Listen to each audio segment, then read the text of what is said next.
All right, let's dive right into this explainer. Today, we're going on an incredibly fascinating journey. Our goal? To completely decode the complex biology of fat storage.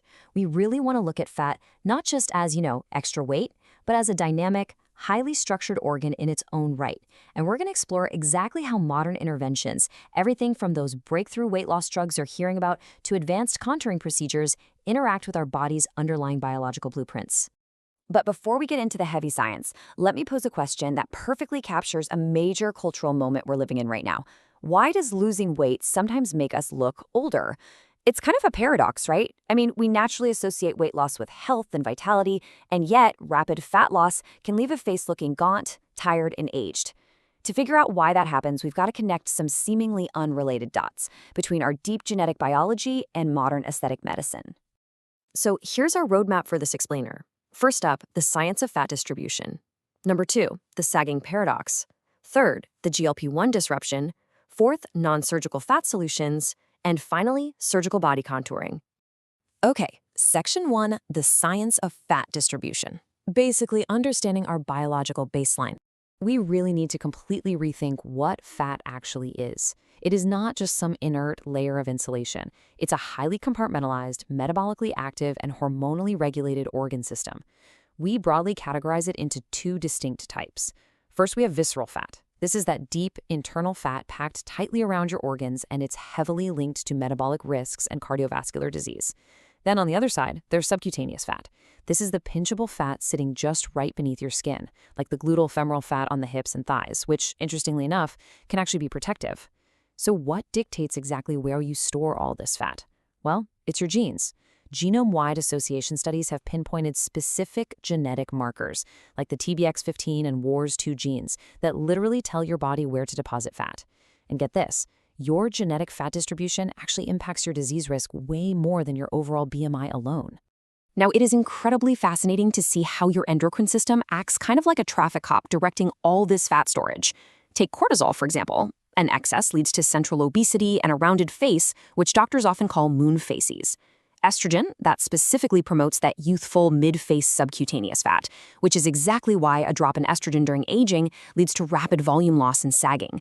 Testosterone actually inhibits fat cell proliferation, meaning a deficiency in men leads to increased facial fat. And growth hormone stimulates fat breakdown while boosting collagen. So really, your hormonal profile is just constantly sculpting your face and body behind the scenes. Moving on to section two, the sagging paradox. Let's look at how aging and fat loss change our faces. So if hormones build the structure, what happens when time and gravity eventually take over? Well, our face isn't just one single block of fat, it's intricately layered. And here we see the biological opposites of facial aging. Superficial facial fat, the stuff right under the skin, tends to descend. As we age, it droops downward with gravity, creating those heavy jowls and deep folds. But deep facial fat, which sits entirely beneath the muscle layer and acts as the structural foundation of your face, does the exact opposite. It atrophies. It literally just vanishes over time. So you end up with this sagging paradox. Your structural foundation disappears, while the surface layer just droops in pockets. But deep fat isn't just about how your face looks. There's a biological connection here that is absolutely wild. The buccal fat pad, that deep pocket of fat in your lower cheeks, actually behaves differently. Studies are showing that an enlarged buccal fat pad can act as a premature predictor for hidden visceral obesity and metabolic syndrome. Let that sink in. A full lower face isn't just a cosmetic trait. It can literally be a window into your internal metabolic health. It can signal inflammation and insulin resistance, even if your BMI is perfectly normal. All right, section three, the GLP-1 disruption, rapid weight loss and its aesthetic impact. So what exactly happens when modern medicine hits the fast forward button on fat loss? By now, you've definitely heard of GLP-1 receptor agonists, medications like semaglutide and tirzepatide. They mimic the GLP-1 hormone to regulate blood sugar, delay stomach emptying, and drastically reduce your appetite. The result? Rapid, significant weight loss. But, and here is the biological catch, these medications shrink literally all the fat cells in your body, indiscriminately. They're not just burning off your visceral belly fat, they are shrinking that crucial structural deep fat in your face, and they'll even shrink transferred fat cells from past cosmetic procedures, like a Brazilian butt lift. The American Board of Cosmetic Surgery points out a crucial dynamic here. Significant weight loss leads to loose or sagging skin because it loses elasticity and just can't shrink back completely. Because the fat vacates the premises so quickly, your skin simply cannot snap back in time. It creates massive structural voids. It is the exact same dynamic as the sagging paradox we just talked about, but accelerated drastically. Culturally, people are calling this Ozempic face or Ozempic butt. It's a massive volume deficit, leaving patients with severe tissue laxity, and it's driving an unprecedented surge of people turning to aesthetic solutions. Which brings us to Section 4, Non-Surgical Fat Solutions, Sculpting Without the Scalpel. So how do we sculpt the body without using a scalpel? Well, science has given us some incredible, non-invasive ways to target very specific, localized fat deposits that diet and exercise might just miss. The most prominent of these is cryolipolysis. The underlying premise here is beautifully simple yet biologically profound. Fat cells, known as adipocytes, actually freeze at higher temperatures than water-rich cells like skin and muscle. So by applying precise cooling, we can literally freeze fat cells to death without giving you frostbite on your skin. It's brilliant. Biologically, this sequence unfolds in 4 distinct steps. First, that precise cooling is applied directly to the target area. Second, it triggers apoptosis, which is just the scientific term for programmed cell death. The fat cell basically realizes it's damaged and shuts itself down. Third, your body registers this and starts an inflammatory response within 3 days. And finally, your immune system's cleanup crew, the macrophages, arrive on the scene. Over the next 14 to 30 days, they literally digest and clear away all the dead lipid debris. And the results? They're highly measurable. Clinical studies have shown up to a 25% reduction of the subcutaneous fat layer in the targeted area after just a single cryolipolysis treatment. That is a permanent reduction of those specific cells, achieved entirely non-invasively, just by manipulating temperature.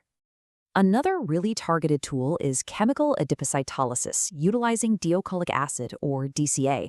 This is an FDA-approved injectable surfactant. Basically, imagine a strong detergent breaking up stubborn grease. When injected into a small area, say a double chin, DCA physically disrupts and bursts the cell membrane of the fat cell, causing irreversible cell lysis. Much like cryolipolysis, the destroyed cells do not regenerate, giving you permanent, localized fat reduction. Finally, let's look at Section 5, Surgical Body Contouring, Clinical Interventions for Significant Laxity. But what happens when non-surgical tools just aren't enough? For severe tissue ptosis, that significant sagging often caused by massive weight loss from GLP-1s, surgical intervention becomes the necessary gold standard. Surgeons approach the architecture of fat very systematically, depending on the exact layer they're targeting. Take a look at these 2 completely different procedures. A buccal lipectomy targets deep fat.